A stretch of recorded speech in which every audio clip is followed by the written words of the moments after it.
La decisión de las Fuerzas Armadas Nacionales el 18 de octubre de 1945 tuvo por base fundamental iniciar un movimiento de verdadera y profunda transformación de Venezuela en todos sus aspectos, para devolverle a la patria la condición excelsa que en otra época la llevaron sus hijos y para hacer de ella una nación que por su pasado glorioso, su favorable posición geográfica, sus grandes riquezas y la capacidad de sus habitantes pueda figurar en primer plano entre los pueblos de América. Para el cumplimiento de esos fines, las Fuerzas Armadas Nacionales solicitaron la colaboración de otros venezolanos que a través de las consignas de su agrupación política habían expresado deseos de servir al país. Es imperativo recordar siempre cuál fue la actitud y cómo correspondieron aquellos venezolanos en tan extraordinaria oportunidad. Pocas veces en su historia,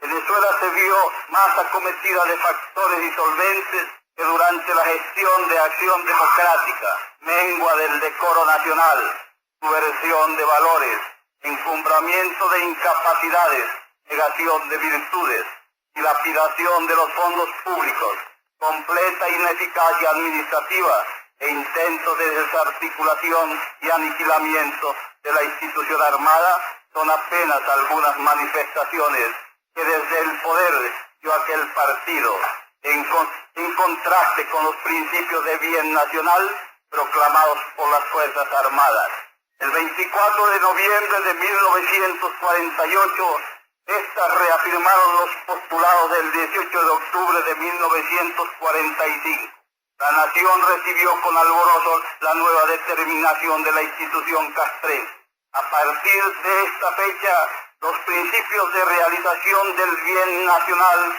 se han aplicado en todos los órdenes de la vida venezolana, sin distinguir entre clases sociales, regiones geográficas o condiciones políticas de los ciudadanos, pues el gobierno, lejos de dedicarse a perseguir a quienes directa o indirectamente colaboraron en la labor destructora que ejecutó Acción Democrática, tomó muy en cuenta que esos ciudadanos también forman parte de la nación. Durante estos años se tuvo por norma inquebrantable no adelantarse a herir a quienes dentro del orden y la paz garantizados fueran factores positivos para el desarrollo del país. El gobierno aceptó íntegramente la responsabilidad de sus actos porque nunca inició la violencia. Las medidas que en ocasiones ha tomado obedecen a la necesidad de contener la violencia y aplastar el terrorismo con que los enemigos del bien nacional han pretendido llegar de nuevo al poder.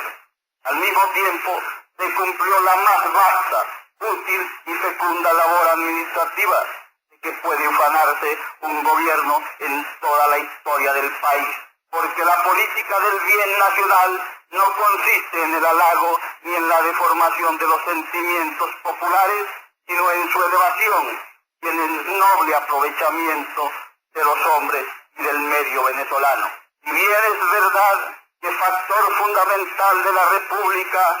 es el normal desenvolvimiento de la vida constitucional, también es cierto que por encima de ello está el cumplimiento del bien nacional, que dará a Venezuela la grandeza que merece. Las Fuerzas Armadas tienen conciencia de estos principios y los practican con entera devoción y sacrificio. En consecuencia, ni contratiempos,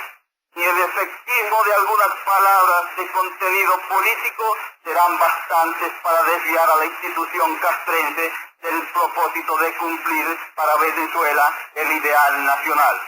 En su acción política el gobierno actuó dentro de los mismos propósitos, velando siempre por el mantenimiento de la paz y el respeto a las instituciones. Garantizó un proceso electoral durante el cual se desarrolló libremente la actividad política de los partidos autorizados. El gobierno tiene, por lo tanto, derecho a esperar, como consecuencia de su obra, que es de educación económica, política, social, moral y espiritual, que los electores del 30 de noviembre de 1952 se pronuncien en favor de quienes han dado prestigio a la patria en lugar de desprestigio, grandeza en vez de decadencia, prosperidad y no pobreza, y sobre todo prueba irrefutable de su consagración al servicio de los intereses del país, en contraposición a quienes solo presentan como demostración de su capacidad críticas basadas en calumnias infamantes y actividades antinacionales.